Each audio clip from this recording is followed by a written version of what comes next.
I'm joined now by Andrew Rein, president of the Citizens Budget Commission. Let's talk about the city budget. And the biggest question that people have is this. 2 months ago, if you listen to the mayor, the sky was falling. He had to cut the police, the fire, the sanitation department. People were really unhappy. His polls plummeted. Then he announces his budget. The sky's not falling anymore. The pieces went back up into the sky. What's going on? I think I'm a budget guy. You follow the numbers. What the mayor did in his revenue projections was what the city always does. Last spring, people were projecting a recession, so he was very conservative. Now, in the meantime, the city controller, state controller, independent budget office all updated revenue estimates showing there's a lot more money. He got around to it in January and said, hey, there's $3 billion. So he was late? He was later than they were, but he was on the normal city cycle. So are you saying that when in November, when he said he had to make those cuts, he was right to do it? Even with the $3 billion that he recognized in January, if he hadn't recognized them in November, he would have still had to make the cuts in November, which over 2 years totaled $3.5 billion. He still would have had to reduce migrant spending and make the cuts in January, which is another $2.9 billion. Because if he didn't do that, even with the extra $3 billion, he wouldn't have been able to fund this year housing vouchers, general assistance, overtime, which he added to the budget, and by law, and to be fiscally responsible and true to the people of New York, he had to propose a balanced budget. So even with the $3 billion, he had to do all those reductions. You know what? Some people also look at the restorations. He restored some of his budget cuts. We were all surprised when he eliminated 5 police classes. Well, let me ask you a question about that, because here's the thing. When he did the restorations, he only restored 1 of 5 police classes. There's still something like $300 million in education cuts, and he still has libraries that aren't going to be open on Sunday. Do you think that in the course of the negotiations between now and the budget, which starts on July 1st, that they're going to find the money to do those, or that the city council will try to do those, or are those off the table and that's going to just be part of the city's budget problem? The city budget process is a negotiating process, so some of those preliminary cuts might come back. But what has to happen in the long run is we still actually have to reduce spending more in the long run. The key is to prioritize the services that matter. Right now, in the budget he proposed, it's balanced on paper. $7 billion gap. He closed that gap.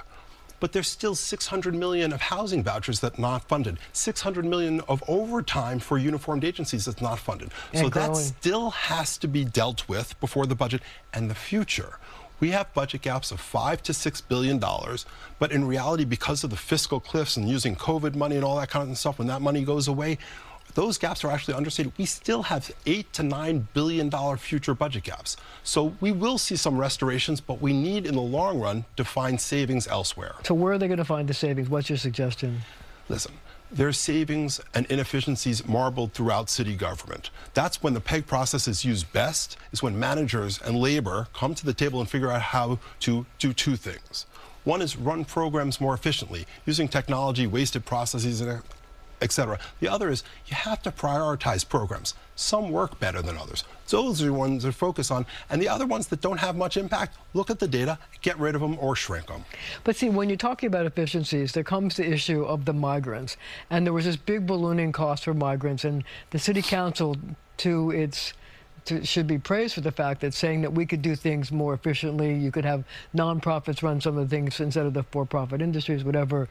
So all of a sudden, after listening to that, the mayor was able to cut 20%, 1 out of every $5, out of the migrant budget to save a lot of money. So why didn't he do it at the beginning? It is very hard to project how much you're going to spend on migrants. Do I think the city would have been better off if they got a management handle earlier? Yes. And signed better contracts, monitored them? Yes. The reality is, even before he did his 20% savings, there were estimates by the independent budget office, by the city controller, that spending would be 20% lower. Frankly, as they comb through those contracts, hopefully they'll even reduce that cost more, because we've got a big problem. So who sold their services to the city padded their contracts because they felt they had the city over a barrel? I think it's very hard to do emergency contracting and do it very quickly. Could the city have done a better job? I don't have that crystal ball, but the city is right to take the handle now, ratchet it down, look at who's coming in, They can't control that very well. How long people are staying, provide services to get them out, and then look at that per night cost through all those contracts and do it better. They're taking some steps now. They need to keep doing that because we have a huge fiscal problem, and half of it is because of migrant costs. So let's talk about the trust issue. When the mayor decided to call for all those cuts, which he's since restored a lot of them, the city council was like, what are you doing?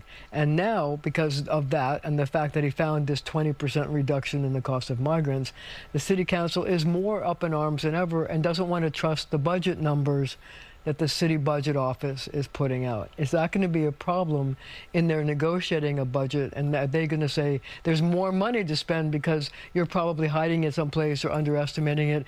And how does that trust or lack of same affect the budget negotiations going forward? It has a dramatic effect. But what the city council should do, as the mayor should do, as frankly all the advocates should do, is try to kick those tires. We need more transparency. We need to fully fund housing vouchers. We need to fully fund overtime. And everyone needs to kick those tires and make sure we're dealing with the reality of the numbers. As we've looked at those numbers, we think there actually is still a major fiscal problem going into 25. So you're saying don't spend widely? I don't think we have the money to spend widely, but we have the money to spend wisely. That's where the focus has to be. But if everyone takes the lack of trust and decides, oh, there's no problem, what we'll do is continue to spend money we don't have in the future, which is part of how we got into this problem. And then we just kick that can down the road, and we've been there before, and suddenly the problem gets worse, and then we actually hurt New Yorkers. But if we spend wisely, are transparent, kick those tires, we can make the better choices. I wanted to ask you a tax question. Sure. During the de Blasio years, there was a lot of talk of reforming how we tax real estate Property taxes. tax reform Is the only thing that New York City can do by itself. Then it just disappeared. Well, is there a need for property tax reform? And if so, what would it look like? There's two parts of this. One is, the city only has control over property tax in terms of raising revenue itself. Everything else, they have to go to Albany. Right. Property tax reform is critical for two reasons. Why? One is equity. We are charging more for the people in some of the poorest districts than we are in the richest districts. That is inequitable. The other is we have a disincentive in our property tax system to build multifamily rental housing. What do we need in New York City?